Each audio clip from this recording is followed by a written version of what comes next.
Buenas tardes. Vamos a introducir como desde la comunidad.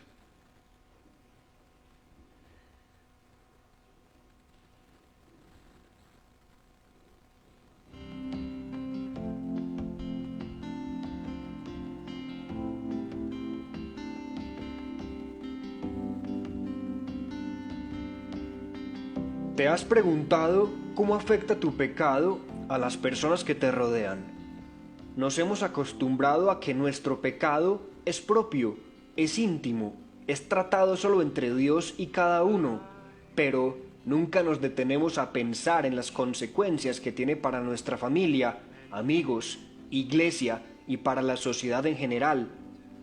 ¿Qué pasa cuando le soy infiel a mi cónyuge? ¿Sufren mis hijos, mis padres, mis hermanos? Por supuesto que sí. Se dañan relaciones de amistad. Se distorsiona la imagen de matrimonio en las futuras generaciones. Se pierde la confianza de pareja. Se alimenta la idea, en nuestro entorno, de la derrota sexual y de la incapacidad de controlar impulsos. Y por eso pensamos, es que todos lo hacen. ¿Qué pasa cuando evado impuestos?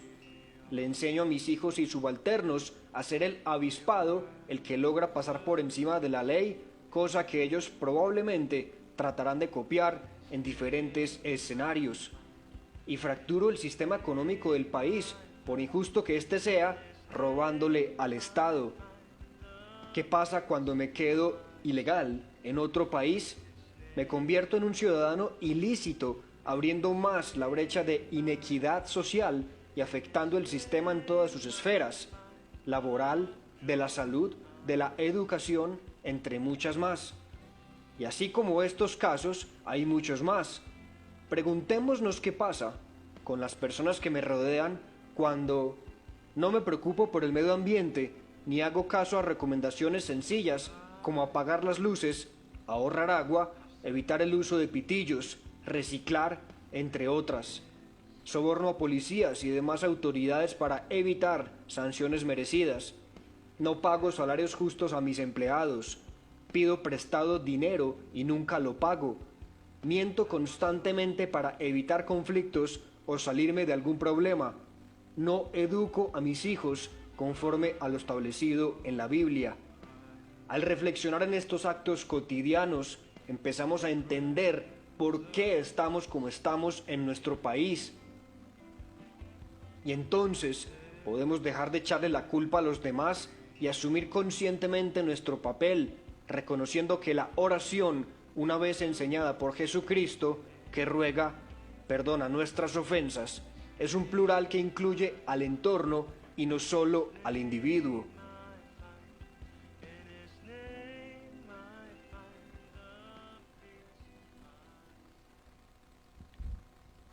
Bueno, esta es en algo una introducción al texto de esta tarde, y lo que plantea el argumento que nos hace Voces de la Comunidad es como el pecado nuestro es un pecado que afecta a la colectividad en muchas maneras y de muchas formas, ¿no? Uno piensa que el pecado es, así como la bendición, nos acostumbramos a pensar que es para mí y no la trasladamos a otras personas. También muchas veces el concepto del pecado es tan personal y tan peligrosamente personal que daña a la sociedad y no nos damos cuenta.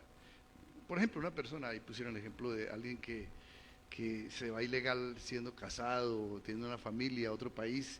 Uno dice, bueno, pues eso no afecta a nadie, eso es una cuestión personal, pero no es cierto. Muchas veces daña las relaciones familiares, se dañan los hijos, el testimonio, muchas veces se daña la economía misma. Entonces, ¿cómo empieza a permear a la sociedad del contexto en el que estamos? Y así muchas, por ejemplo, cuando una persona descuida el gasto personal, dice, pues eso es mi plata, mi dinero, pero mira cómo eso empieza a afectar al entorno también. Bueno, no quisiera profundizar en eso para que vayamos hoy al texto que nos ocupa, que va a tratar algo en una medida, en alguna parte, esto que estamos hablando. Y el texto que nos ocupa es Deuteronomio capítulo 21. Es un texto interesante, un poco extraño para nuestros días. La verdad debo confesar, son textos que uno dice, bueno, ¿y qué hacemos con él? Pues vamos a mirarlo. Son 9 versículos que están ahí plasmados en el libro de Deuteronomio.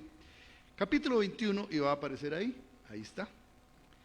Si en la tierra que Jehová tu Dios te da para que la poseas, fuera hallado alguien muerto, tendido en el campo, y no se supiere quién lo mató, entonces tus ancianos y tus jueces saldrán y medirán la distancia hasta las ciudades que están alrededor del muerto. Y los ancianos de la ciudad más cercana al lugar donde fuere hallado el muerto tomarán de las vacas una becerra que no haya trabajado, que no haya llevado yugo, y los ancianos de aquella ciudad traerán la becerra a un valle escabroso que nunca haya sido arado ni sembrado, y quebrarán la cerviz de la becerra allí en el valle.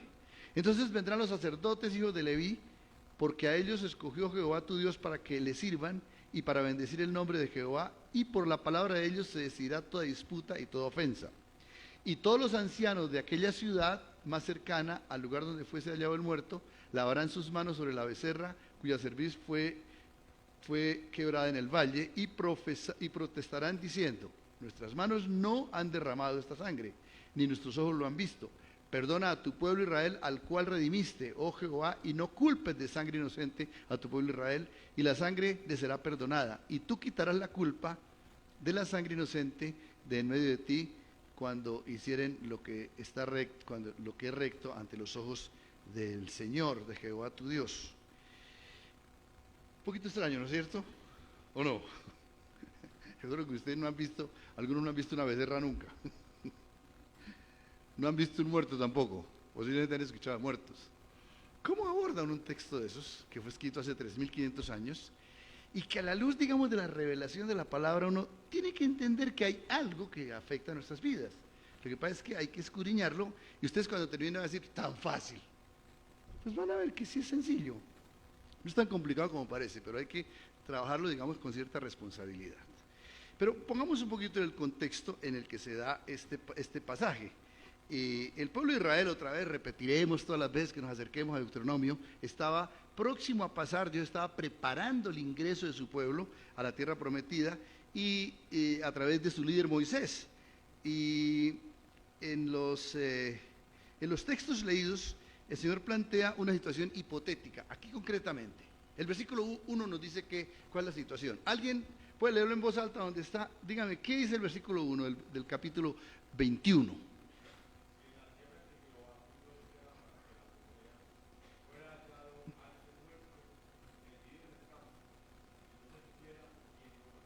Entonces, ¿cuál es el escenario que se plantea esta discusión?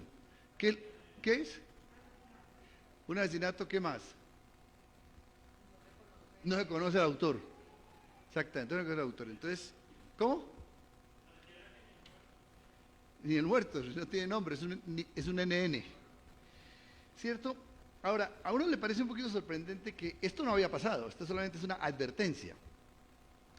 Y el Señor había llevado al pueblo, o lo estaba llevando a un estado muy glorioso, porque incluso cuando Él plantea la ingreso a la tierra prometida, la menciona o la identifica como una tierra que fluye leche y miel. Esto es una figura poética para decir que era el estado ideal en que las personas que iban a vivir allá iban a encontrar ese ambiente. Sin embargo, Dios no es tan iluso y se da cuenta que aunque sea un estado ideal, estaba ocupado por seres humanos que eran pecadores también. Entonces, aunque los estados sean tan buenos, las situaciones sean tan buenas, la verdad del ser humano hace que las situaciones, digamos, se perviertan por lo que somos nosotros. Por ejemplo, el estado del matrimonio. Uno dice, bueno, qué cosa más linda. El día del matrimonio, yo recuerdo, y cada uno nos acordamos, ¿no es cierto? Yo me sentía como un pavo real. Yo dije, a todos les dirá como les dirá, pero a mí nunca me va a pasar lo que le pasa a todos los demás matrimonios. Pero resulta que nos casamos y éramos dos seres humanos pecadores, mi esposa y yo. Entonces el estado del matrimonio es muy bonito, pero resulta que uno cuando un hijo se va a casar le dice, esto es bonito, pero, ¿sí o no? Uno le advierte, pero va a tener problemas, enfréntelo. Pero ¿por qué me va a dañar esa ilusión tan grande? ¿Sí? Hay un libro que se escribió hace muchos años por un paisano de mi yerno, no sé cómo se pronuncia, Aldous Huxley. ¿Sí? ¿Está bien? Ok. Es un libro muy antiguo, año de 1932, y se lo recomiendo que lo lean. Yo lo leí hace muchos años y quiero releerlo. Se llama Mundo Feliz. ¿Alguien sabe ese libro? Mundo Feliz es una novela de ciencia ficción. Y es como una utopía. Y el plantea del escritor diciendo que si se lograra, mediante algunos componentes, digamos, hacer que la sociedad fuera mejor, iba a ser mejor. Por ejemplo, la tecnología, cultivos eficientes, las drogas, o sea, mediante las drogas se pudiera lograr una sociedad mejor, la igualdad social. Incluso lo que hace ese libro es que muestra que todos son exactamente iguales, los seres humanos son iguales. Entonces, si todos fuéramos iguales, seríamos felices. Y al final, lo que descubre el escritor es que es la perfecta deshumanización del ser humano y es una desgracia. Y este libro pues muestra la imposibilidad del ser humano de ser un mundo feliz, ¿cierto? Entonces, ni en la diferencia, ni en los logros mediante muchos recursos seremos felices. O sea, es lo mismo, ¿no? Lo mismo que el Señor plantea. Le voy a dar la tierra mejor para ustedes, una tierra que fluye leche y miel, pero los habitantes que van a estar allá son personas que no son tan buenas, y son ustedes. Y entonces nos advierte sobre este caso hipotético. Un difunto, una persona que mata en un asesinato, un homicidio, que no se sabe quién lo hizo.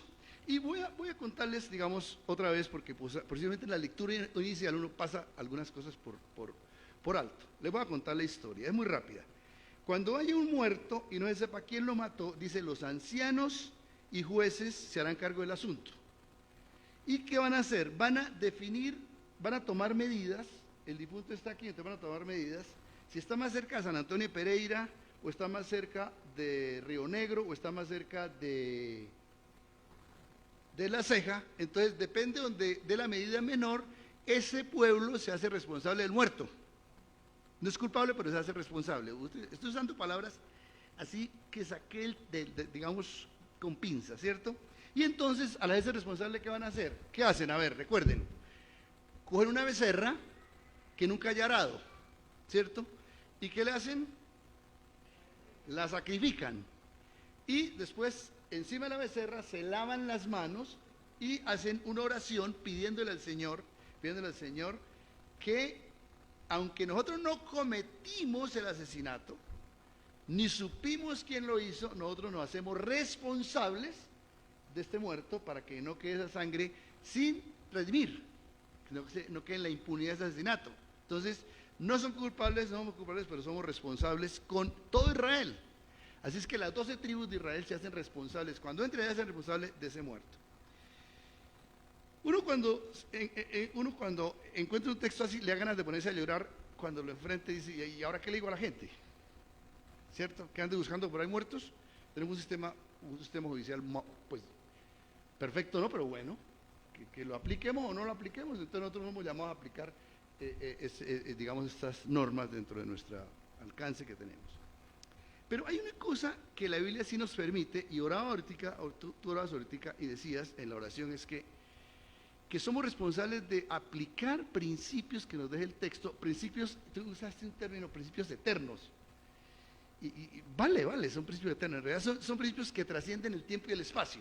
O sea, hay como, en la Biblia tiene la capacidad de pasar a altas velocidades desde esos relatos, pasando rápidamente por el tiempo y el espacio y llegar a nuestros días.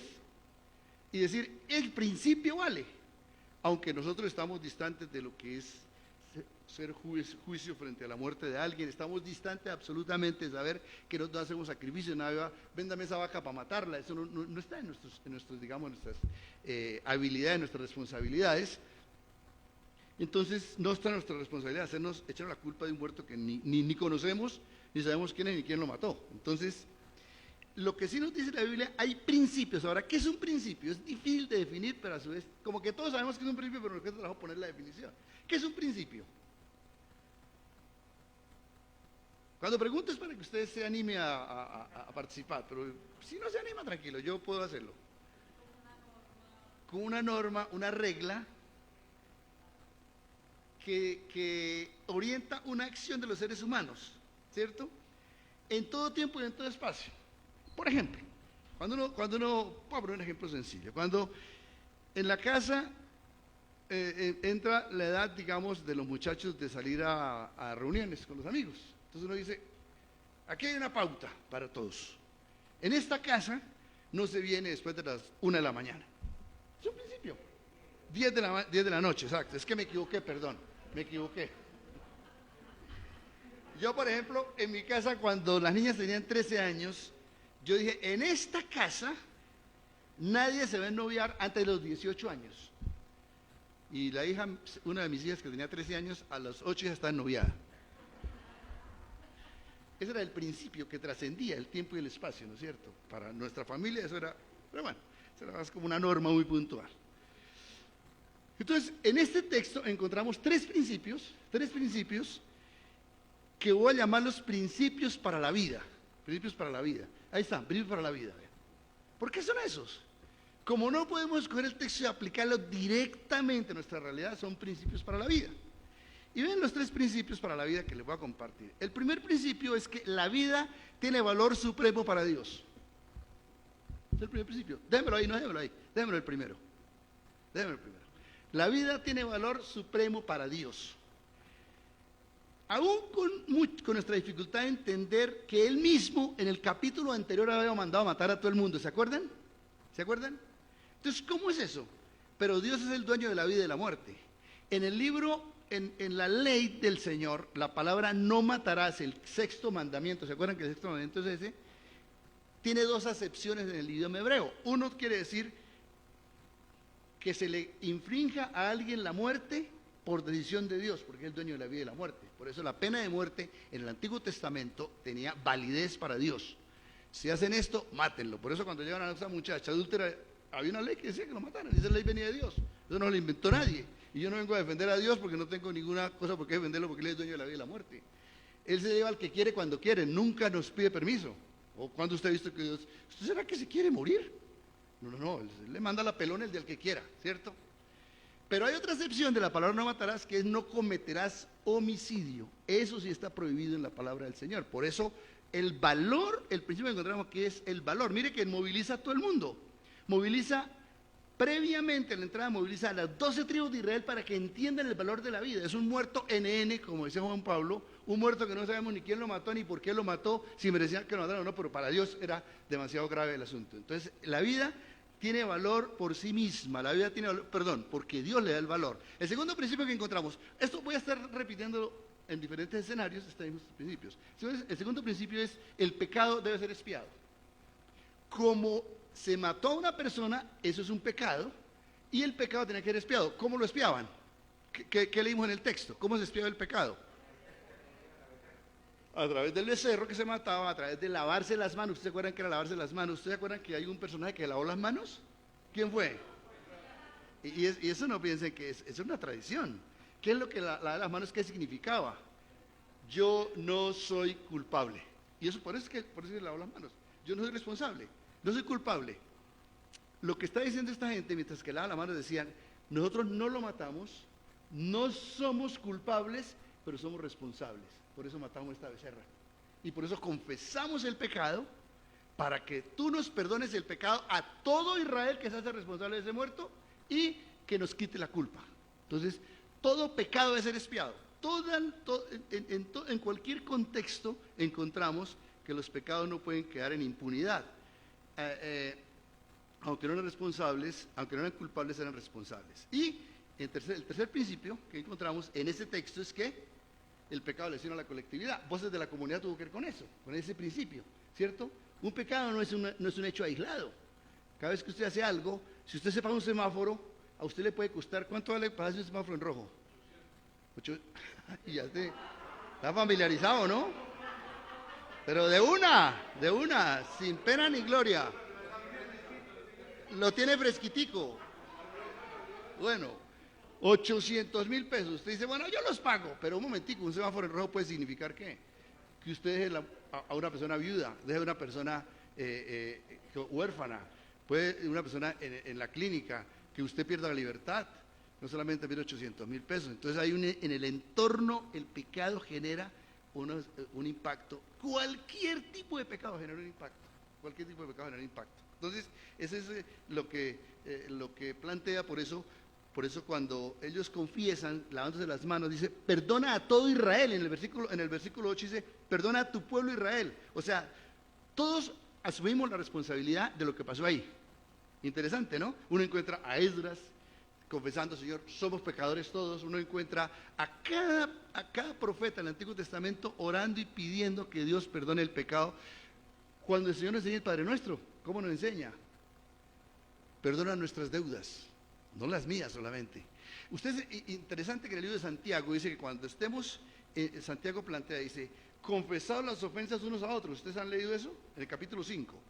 Pues imagínense las reuniones de la iglesia primitiva, que se llamaban asambleas, eran, digamos, como así, están reunidos ahí todos. Entonces, el que estaba dirigiendo decía, es el tiempo de confesar nuestros pecados. Y entonces se paraba la persona, se paraba Janet y decía, yo quiero, hermanos, que me perdonen. Quiero que ustedes me perdonen porque hice esto. Entonces la gente repetía y le decía a una voz, Janet, Sandra, te perdonamos. ¿Por qué? Porque tu pecado nos afectó a toda la iglesia. Tu pecado afectó a toda la congregación. Imagínense que fuera así, ¿no es cierto? ¿Hacemos la prueba ahorita? Pero esa era la reunión de la iglesia primitiva. Era eso, asumían la responsabilidad, que su pecado no era su pecado afectaba a todos. Por eso cuando dice Señor, si mi pueblo se humillare, yo enviaré bendición para ellos, porque está diciendo que todo el pueblo hizo mal.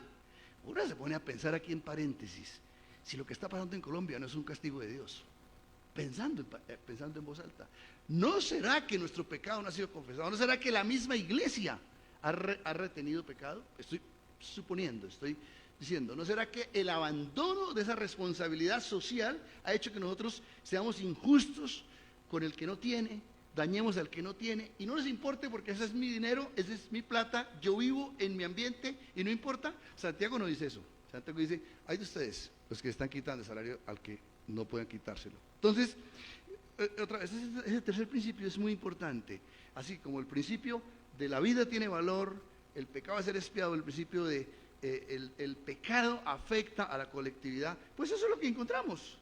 Y aquí podríamos terminar sinceramente la predicación. Pero todavía podríamos decir, porque los principios se aplican hoy a nosotros. Pero tratemos de tirarlos hacia nuestros días. Yo voy a hacer como 3 escenarios. El primer escenario es ese, allá lo que pasó.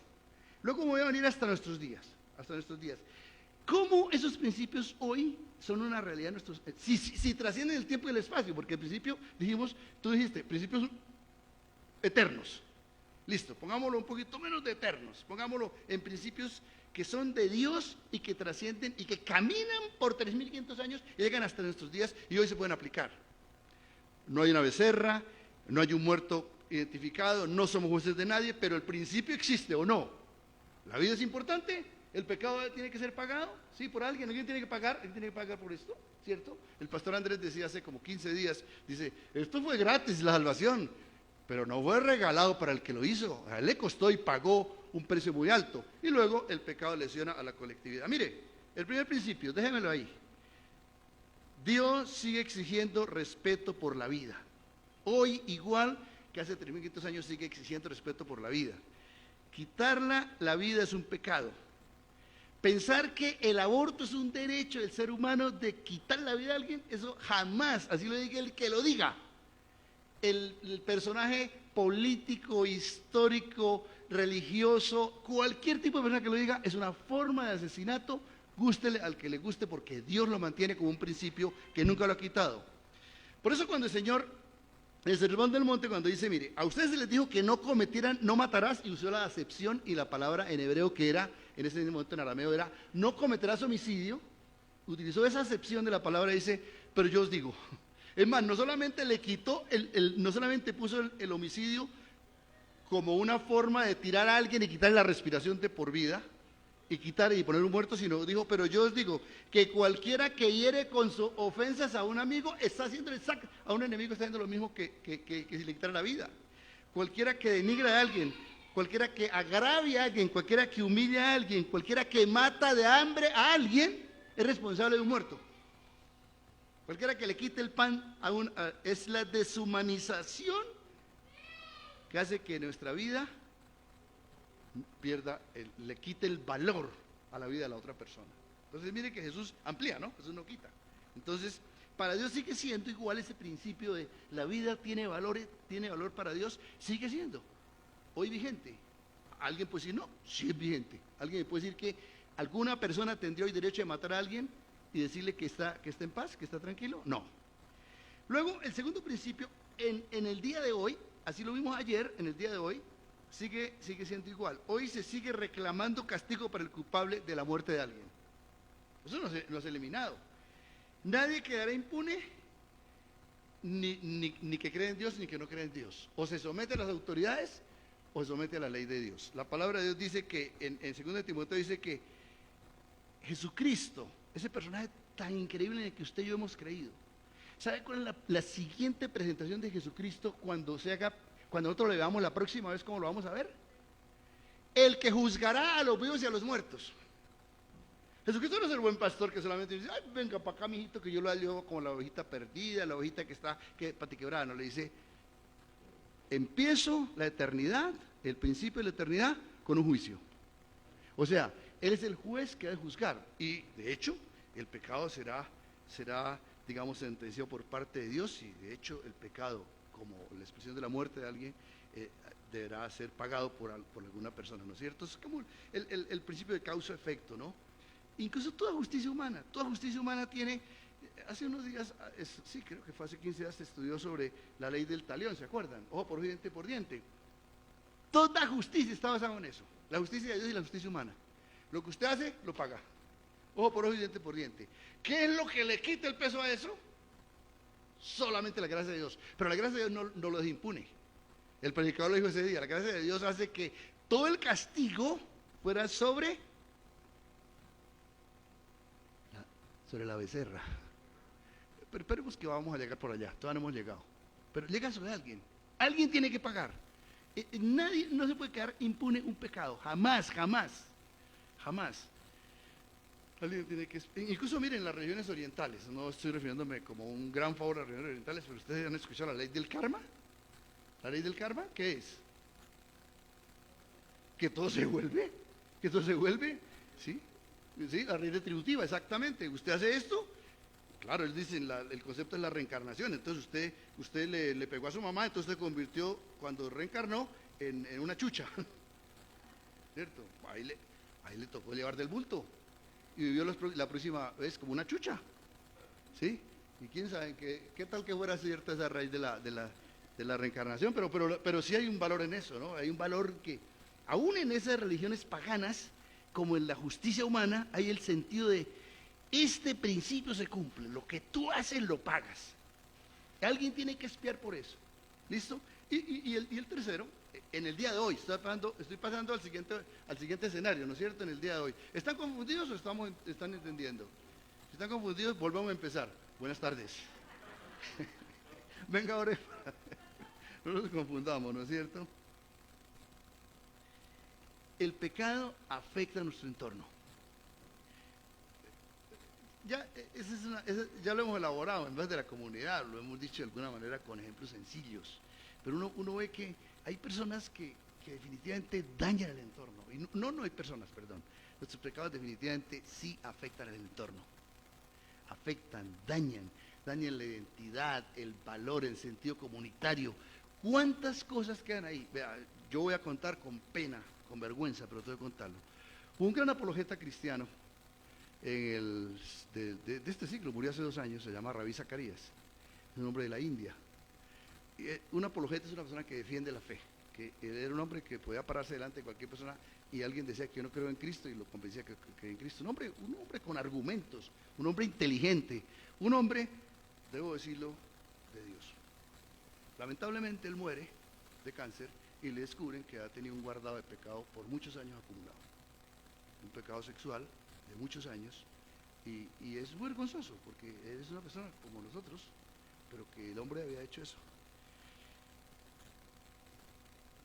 Termina su vida, su propia honra se va al piso después de muerto. Pero no solamente se afectó él se fue a la tumba. Ya el juicio de Dios es con él, eso no me meto, yo no tengo que ver con eso. Pero lo que le generó a la viuda, hasta el día de hoy lleva 2 años con la pena más grande de ver que su gran esposo, un hombre reconocido, él llegaba a un país y lo recibía el presidente de la República, era de ese orden, no era cualquier Álvaro Fernández, era un hombre, la verdad, con unos pergaminos impresionantes, escritor de muchísimos libros.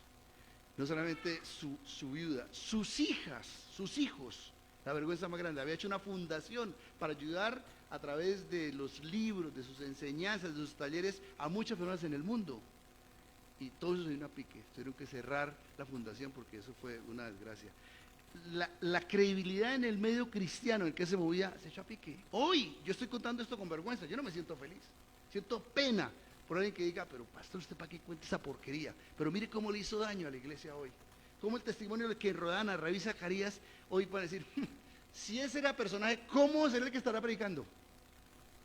¿Cómo será los que no son famosos? Entonces, ¿cómo por esa falta de control del pecado, cómo ese pecado afectó e infectó a muchos estratos de la comunidad, de la sociedad?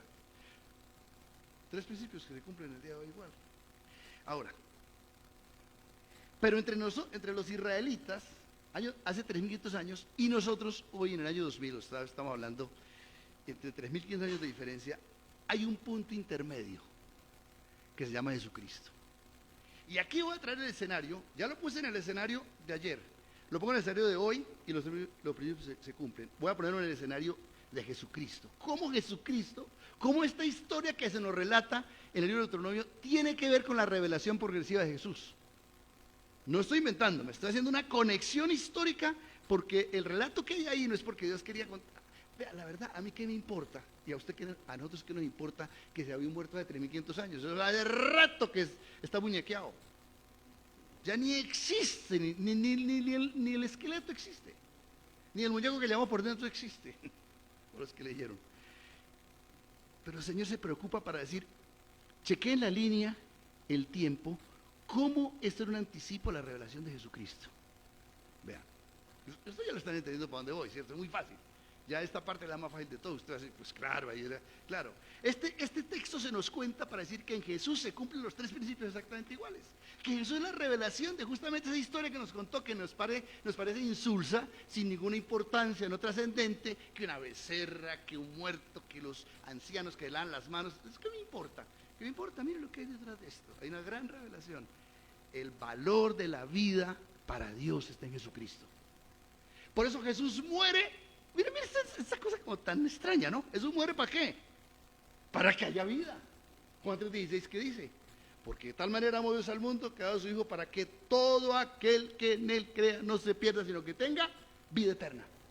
Muere para que tenga vida. ¿Cómo es tan grande el valor que tiene Dios para la vida que mata a su propio Hijo? Para que usted y yo tuviéramos vida. Este es el gran amor que tiene Dios para nosotros, en que siendo pecadores, Cristo murió por nosotros. ¿Cierto? Este principio que lleva el gran valor de la vida es que la propia muerte produciría vida. Y no solamente se quedó muerto, mire, encima de la muerte está ¿qué? Y dice, y tomó nuevamente la vida por el valor tan grande que tiene para Dios la vida. Él es la vida, ¿no es cierto? Entonces reclama la vida porque sigue siendo valiosa. Nos da la vida porque sigue siendo valiosa. Cuando usted recibe a Jesucristo, lo que está recibiendo es la vida. Es la vida eterna, es dentro de la vida de Él. La genética de Él se le mete en su vida. Por eso Juan 1:12 dice, y 13 dice, a los que creyeron les dio la potestad de ser llamados hijos de Dios. Y esto no es por voluntad de carne, ni de varón, ni de una iglesia, sino por voluntad de Dios. Nos mete la genética de Dios. Usted y yo somos hijos de Dios. Bonita la canción que escogieron hoy. Esa última, ¿no? Es por tu gracia, por Dios. ¿Quién puede levantarse para decir algo? Entonces el valor de la vida está en Jesucristo. Él dice, ustedes son tan importantes que hace algo que nadie puede entenderlo ni nunca lo entenderemos, que la segunda persona de la Trinidad se encarne, venga a la tierra, arriesgue, voy a decirlo así, arriesgue su propia deidad. Imagínense nada más por un momento, y no voy a repetir esta frase porque esa es una frase necia, pero imagínense por un momento nada más que Jesucristo hubiera pecado. ¿Qué hubiera pasado con Dios? La destrucción de Dios. Se desarticula completamente a Dios, pero Él arriesga todo. Lo pone en manos de los seres humanos. Y ese Jesucristo que fue tentado en todo, nos da la vida mediante su propia muerte. Eso usted y yo lo sabemos en el Evangelio. Es el Evangelio. Pero esa es la verdad, lo que significa este principio. Para Dios tiene valor la vida. La vida humana, la vida de todos, y finalmente la vida que transmite hacia la vida eterna. Pero no solamente está hablando del asesinato aquí, está hablando del concepto de vida. Mire, nosotros por ejemplo, cuando resucitemos vamos a tener cuerpo. Es espiritual. Y hay que entenderlo de pronto en su contexto, por allá en 1 Corintios 15, cuando dice, pero seguimos siendo personas de carne y hueso. Huesos diferentes, pueden ser diferentes. Pero Dios no es que dijo, ustedes van a ser como unos espíritus que van a andar por ahí, como unos ángeles por ahí raros, con alas verdes y azules y moradas. No. Usted va a tener identidad. Por eso cuando Pablo habla de no se desconsuelen. Mi papá murió hace 38 años. Él era cristiano y anhelo el día que vuelva Jesucristo por nosotros porque yo quiero volver a ver el viejo. Ya no era mi papá, pero quiero volverlo a ver y lo identificaré. Don Carlos, ¿cómo le va? Mucho gusto. Y le dice, don Álvaro, ¿cómo está? Pastor, ¿cómo está? Ellos, ¿no es cierto? Tenemos identidad, tenemos identidad. El valor de la vida para Dios nos saca del hoyo de la muerte y nos pone en la vida. Y en Jesucristo tenemos el segundo principio que se cumple. Ese sí es que es obvio, ¿no es cierto? ¿Cuál es el segundo principio? El pecado ser expiado. Eso ni siquiera hay que darle mucha explicación. Y Isaías capítulo 53 nos muestra, dice, todo el castigo de nuestro pecado fue sobre él y por su llaga fuimos nosotros curados. ¿Cómo es que él es el que expía nuestro pecado? Él se pone como la becerra para morir por nuestros pecados. Se pone y es muerto por nuestros delitos y nuestros pecados. Y al final se oye en la voz de ese gran persona, nuestro gran Salvador, la última palabra que dijo: todo está terminado, todo se cumplió, todo, absolutamente todo. Nadie te puede inculpar. Todo pecado que tú cometes y lo llevas en arrepentimiento del Señor será perdonado. Y si una persona llega a través del perdón de Dios a la presencia del Padre, lo verá limpio por la gracia de Dios. Misterio, sí, pero misterio que es una realidad sencilla de entender. Él pagó. ¿Qué es lo que hace? ¿Qué pasaba cuando la becerra moría? ¿Le quitaba qué? El pecado y la culpa. Eso lo hace Jesucristo, ¿no? Nos libra de todo pecado y de toda maldad y nos quita la culpa. Y el tercer efecto, que le dice, bueno, ¿y cómo funciona esto con Jesús? Si el tercer principio es el pecado lesiona la colectividad, hay algo en Jesucristo que hace todo lo contrario. ¿Qué es? El Evangelio afecta a la colectividad.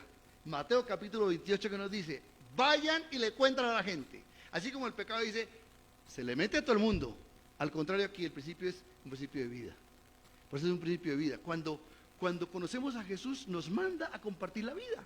Para que otros, por eso en la iglesia de abajo, en la sede de abajo, hay un aviso que dice el encuentro con Dios. Y en la contratapa del aviso hay un texto que aparece en el libro de Lucas. Dice, porque es para que los que vamos saliendo lo veamos. Dice, vayan y cuéntenle a los demás que ha hecho Dios con ustedes. Es un texto de la Escritura. Vayan y cuenten, porque ese es el principio donde la vida, así como el pecado lesiona, la vida salva. La vida redime, la vida se hace con él. Y por eso cuando este carcelero cuando Pablo y Silas son liberados de la cárcel, recuerdan que el carcelero se asustó y que se iba a matar y todo, y entonces Pablo dice, no se mate, tranquilo, tranquilo, no haga eso. Y entonces dice, entonces ¿qué voy a hacer para ser salvo? Le dice,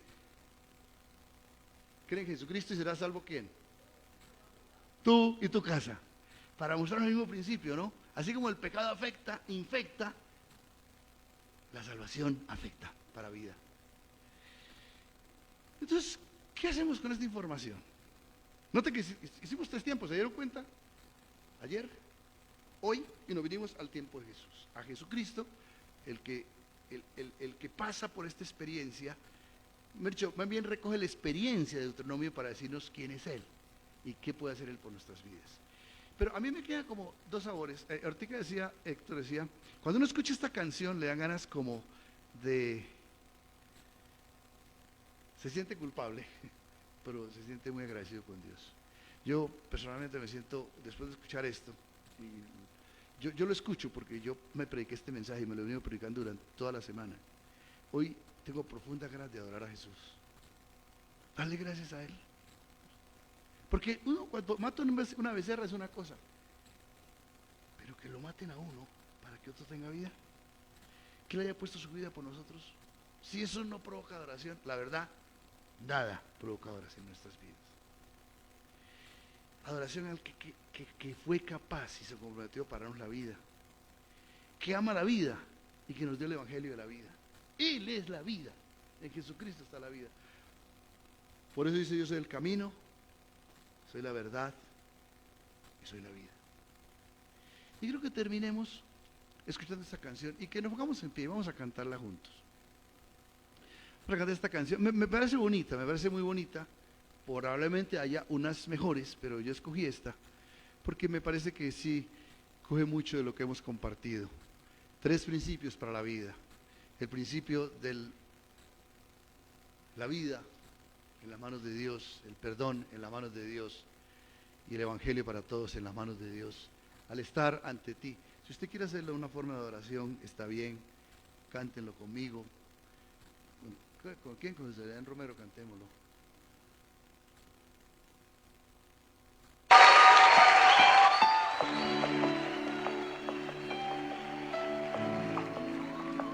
Estamos vivos.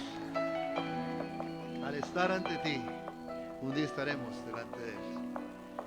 Hoy todavía como un espejo, dice la palabra del Señor. Que Dios reciba la adoración suya por la vida que nos ha dado.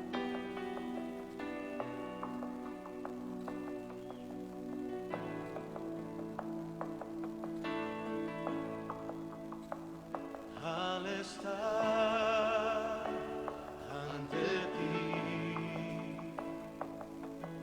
adorando frente al mar de cristal, entre la multitud,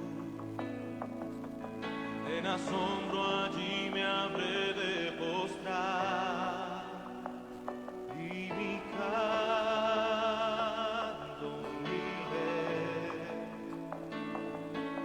a millones proclamándote rey, y mi voz oirás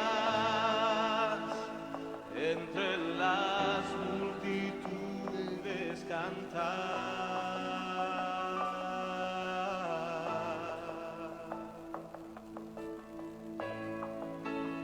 Digno es el Cordero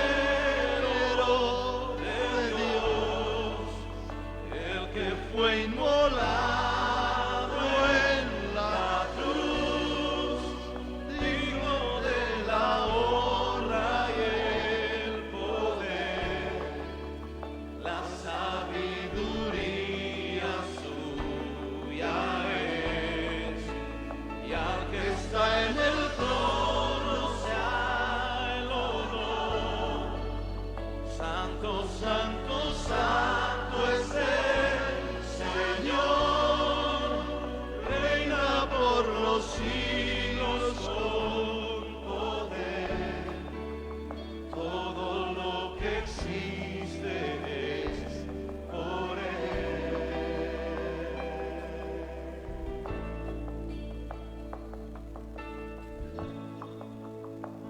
Al estar ante ti, adorando frente al mar de cristal, entre la multitud, en asombro allí me habré de postrar, y mi canto uniré a millones proclamándote rey, y mi voz oirás entre las multitudes cantar.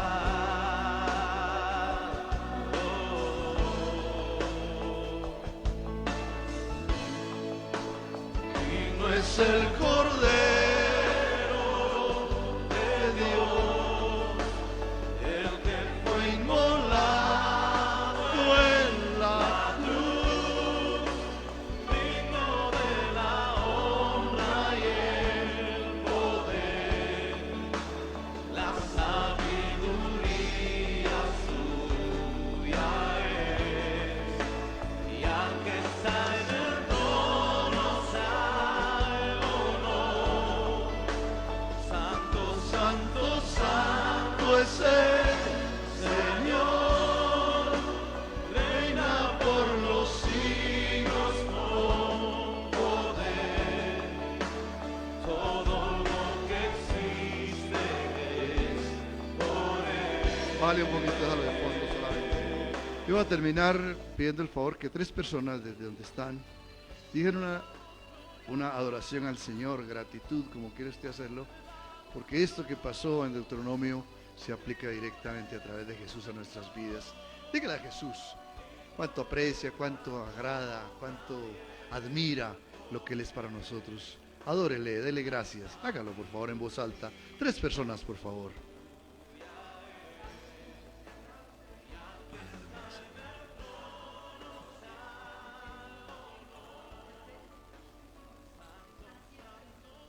Aleluya.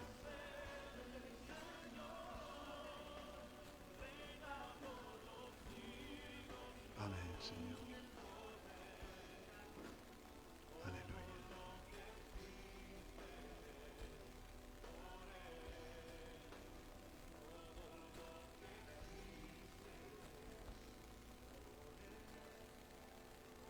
Amén, Señor.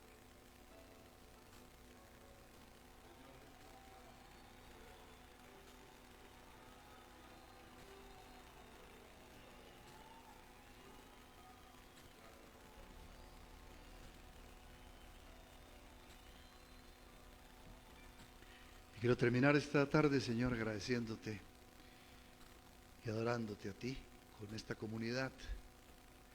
Un día nos veremos cara a cara, Señor, pero nos muestras las maravillas del Evangelio cuando te revelas desde la antigüedad como el Cordero que iba a morir por nosotros.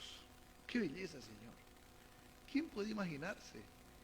Los lectores, el primer auditorio de Deuteronomio no se imaginaban lo que significaba eso en el transcurrir del tiempo, pero hoy nosotros mirando hacia atrás podemos ver, ese era quien expiaba nuestro pecado. Él es el que nos daba la vida, Él es el dador del Evangelio de vida. Por eso te adoramos, Señor, de mi corazón. Te agradezco con todo, Señor, mi vida y la vida nuestra, porque has hecho posible, Señor, que los que estamos muertos en delitos y pecados, como dice el libro de Efesios, hayamos recibido la vida que nos diste tú, Señor. ¿Qué merecimiento? Ninguno. Estamos cansados de repetirlo. ¿Qué valor había en nosotros? Ninguno, Señor, pero tú quisiste hacernos así. Darnos, Señor, esta belleza de la vida. Y no solamente nos dejaste vivir, sino que estás dispuesto a llevarnos a tu presencia para vivir eternamente contigo. Por eso le dijiste a los discípulos, no estén preocupados, yo estoy preparando morada para ustedes. Y cuando esté lista, vendré por ustedes y les tomaré para que donde yo estoy, ustedes estén conmigo. Por eso hoy, al finalizar esta reunión tan especial, queremos, Señor, invocar tu venida, diciendo a una voz, Maranata. Dios les bendiga.